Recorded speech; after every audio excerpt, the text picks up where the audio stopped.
Kwa mara nyingine tena, mtazamaji wa Sehaba Media, leo katika kipindi cha Mike ya Mtaa nimepata nafasi ya kutembelea katika mtaa wa Kidongo, ambapo leo tunazungumzia kuhusu swala la kimichezo, ambapo swala lenyewe ambalo tutaenda kuzungumzia ni kuhusiana na waamuzi kufungiwa kutokana na makosa mbalimbali ambayo wanayafanya kwa kushindwa kung'amua tafsiri katika michezo mbalimbali. Tutakuja kuangazia kuhusu wadau nao wanasemaje kuhusiana na swala hili na wanalichukulia namna gani, vipi na ni hatua gani zichukuliwe. Moja kwa moja twende kwa wadau wenyewe tukasikilize wanasemaje.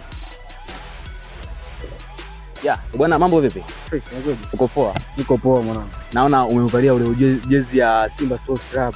Chama tawala. Bila shaka ni shabiki wa Simba Sports Club ile damu, si ndio?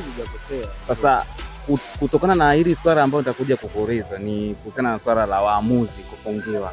Na hivi juzi tumeshuhudia Simba Sports Club mkilalamika sana kuhusiana kana kwamba nyie mmekuwa hamtendewi haki na waamuzi. Hili swala ni kweli?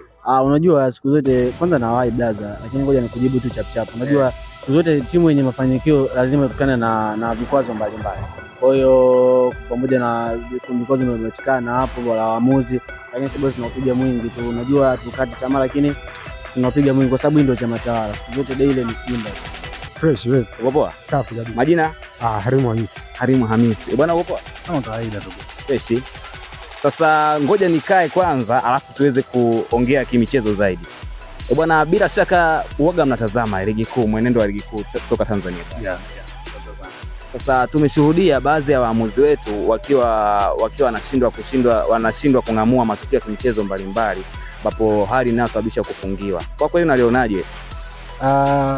Kwanza niseme kwamba kuna kitu cha ziada ambacho waamuzi wetu wanatakiwa wapewe, kwa sababu hii pia inasababisha ligi yetu ku drop down, kwa sababu tukiona kama waamuzi ndio wanafanya hivi na wao ndio wanaamua michezo, mpaka waje tena tusubiri bodi sijui ije toe taarifa, mambo yanakuwa ishaenda hapo. Kuna wengine wanapiganaga huko. Kwa hiyo waamuzi kidogo wanatakiwa wawe sharp na wao wanaangalia, wajifunze baadhi ya vitu hivi vidogo, kwa sababu unaweza kashangaa jambo lilikuwa tu mtu kanani mguu kidogo tu hujazidi, lakini anaona kama mguu umezidi, kwa hiyo anaamua kuwa ni offside. Kwa vitu ambavyo vileki masuala ya penalty, kitu sio penalty lakini yeye anaweka penalty au watu wananyima penalty. Kwa ni vitu ambavyo vinakosesha baadhi ya timu. Sasa kuna ile pale sheria ambayo sasa hivi imekuwa inatumika kana kwamba waamuzi wengi wamekuwa wanafungiwa. Sasa hii hapa unaiona kana kwamba inaenda kuwapunguzia wasifu waamuzi wetu? Kwa sababu tuseme labda mwamuzi umefungiwa mizunguko mitatu, kiasi kwamba wewe unatakiwa tena urudi darasani, kwa sababu unakuwa hujakizi vigezo. Kwa sababu tukiangalia kuna mwamuzi mmoja alishushwa daraja, yani kutokuchezesha mechi za ligi kuu, kwa sababu paka mtu au paka bodi inakushusha na maanisha kwamba wewe sio kitu. Kwa unatakiwa tena uanze kujifunza, urudi darasani, uanze nini, mambo ambayo hayaeleweki. Kwa sababu ndio maana hata ukiangalia sasa hivi hapa hivi kwa Tanzania waamuzi wetu ni wachache sana ambao wana beji ile ya FIFA. Kwa hiyo ni wachache sana, ndio maana hata wengine walienda kuchezesha ile michuano ya FIFA series. Kwa hiyo waamuzi wetu kidogo kuna namna wanatakiwa watulie, relax, kwa sababu michezo mikubwa ndio ambayo inawapa pressure. Unakuta Simba anacheza uwanjani, wewe ndio unachezesha pale, unakuwa na pressure zaidi. Kwa ni vitu ambavyo namna hiyo. Kwa majina unaita official. Yes, ukitazama mmekuwa na changamoto nyingi sana za makosa ya waamuzi, hasa kwenye mechi hizi kubwa, kwa sababu ukitazama makosa mengi ya waamuzi yametokea kwenye mechi kubwa. Ukichukulia kwenye mchezo wa Simba na Young Africans, kuna waamuzi wa pembeni walifungiwa pia. Ukichukua mchezo mwingine wa Yanga dhidi ya Mtibwa, kuna mwamuzi pia alishushwa daraja. Lakini hata mchezo wa juzi wa Simba na Azam, mwamuzi alipata kutozwa fine. Kwa hiyo unaweza kuona ni namna gani kwenye issue ya waamuzi tumekuwa ni namna ya utengenezwaji wa waamuzi huku chini wa jinsi kwenye vyama vya utengenezaji wa waamuzi tumekuwa na changamoto, hasa kwenye kuwatengeneza waamuzi wetu. Wameonekana kutokufiti kwenye maeneo mengi, hasa ukitazama kwenye mashindano ambao wanakabiliana nayo. Sasa kwa ufupi tu, wewe unashauri nini kifanyike ili kuweka mambo sawa kwa waamuzi, ili mambo yaweze kwenda sawa? Kwenye mfumo mzima wa waamuzi sisi tunaonekana kuwa tofauti, kwa sababu kwenye nchi zilizoendelea kama Hispania kuna makampuni yanawalipa waamuzi, lakini kwa nchi kama ya Tanzania imeonekana waamuzi wanapata posho kupitia bodi ya TFF. Kwa hiyo changamoto ipo hapo, ndio maana unaweza kuona waamuzi wetu hata maamuzi yao wanaoamua yanakuwa ni changamoto kwenye vilabu vyetu. Naweza kusema kana kwamba malipo au hela ambayo wanalipo inakuwa haiwakizi, na ndio maana labda kunakuwa na vishawishi kiasi fulani, wanapokea rushwa labda.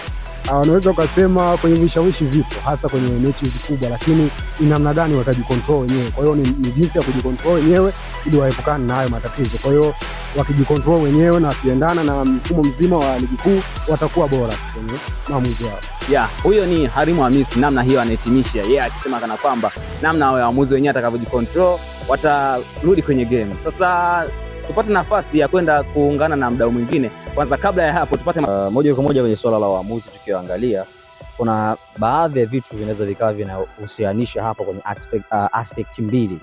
Jambo la kwanza ni kuhusiana na pressure ambao wapo nao sasa hivi waamuzi. Lengo ya kwamba pressure ambao wapo nao kwa sasa hivi, unakumbuka wakati ambavyo kikao cha mkutano mkuu wa TFF kilichofanyika kule Shinyanga, kikao kikuu cha mwaka, rais wa shirikisho Bwana Wallace Karia alizungumza kwamba mwamuzi ambaye atafanya makosa msimu huu basi yawezekana si kufungiwa tu ama kushushwa daraja, bali pia atafunguliwa mashtaka, kitu ambacho kimeenda kutia pressure kubwa sana kwa waamuzi. Kinachangia hata nyakati ambazo wanaingia uwanjani kuna makosa mengi wanayofanya kwa sababu wanashindwa kuwa katika ile comfort zone. Kuna pressure kubwa ambayo wanaamini kwamba nikikosea kidogo hapa inawezekana nikawa ni maharibu kitu. Kuna nyakati pia kutoa matamko makubwa kama haya huwa analeta pressure kubwa sana ndani ya kikosi. Ni sawa sana kumpa mchezaji wako bonus, kumwaahidi kwamba ukishinda kuna bilioni 1 iko hapa kikosi changu mtapata. Unaweza kaona kwamba ina faida, yes, lakini kuna nyakati pia inaweza kawa ina hasara pia, kwa sababu wachezaji watakuwa under pressure kutokana na kile ambacho wamekifanya. Lakini tukiingia kwenye engo nyingine ni kwa sababu pia kuna umakini pia unakosekana kwa hao waamuzi. Kuna umakini unakosekana kwa hao waamuzi. Sasa kwa upande wako unashauri nini kifanyike, labda nini wafanye waamuzi au nini wafanye bodi ya ligi ili kuweka mambo sawa? Kwanza wanapaswa kuhakikisha kwamba waamuzi hawa hawaweki kwenye under pressure. Pia kuwekea zaidi haya masheria magumu, mara nyingi vitisho, waache tu wafanye kazi yao. Pindi ambapo watakosea ndipo ambapo ndio kufungiwe.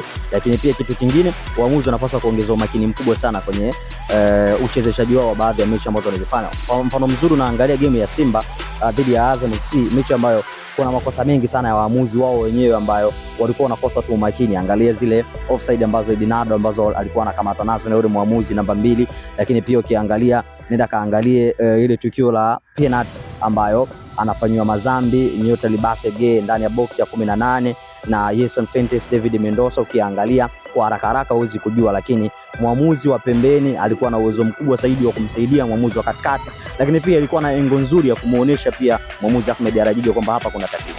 Yes. Kwa majina naitwa Johansen Jafes, ni mkazi wa hapa Kidongo Arena. Kwangu mimi nini kifanyike ili swala la waamuzi liweze kuwa sawa?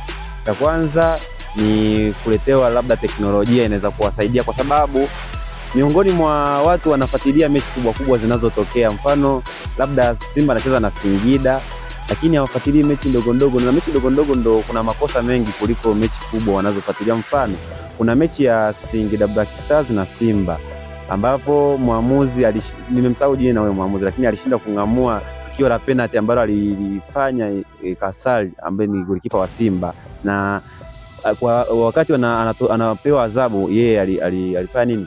Alijulishwa kwamba amewanyima penalty Singida Black Stars ili waweze kufanya nini? Wangepata ushindi, make pale ilikuwa 1-1. Kwa waamuzi sio kwamba wanafanya maamuzi mabovu kwenye mechi kubwa, ni mechi zote. Kwa kwangu mimi ni labda wawekewe mafunzo, labda wanaweza wakaongezewa ujuzi, make uwezi kusema uletewe VAR labda hujui kuitumia. Unaweza kukuta ligi nzima kuna wanaojua kutumia VAR labda waamuzi 4.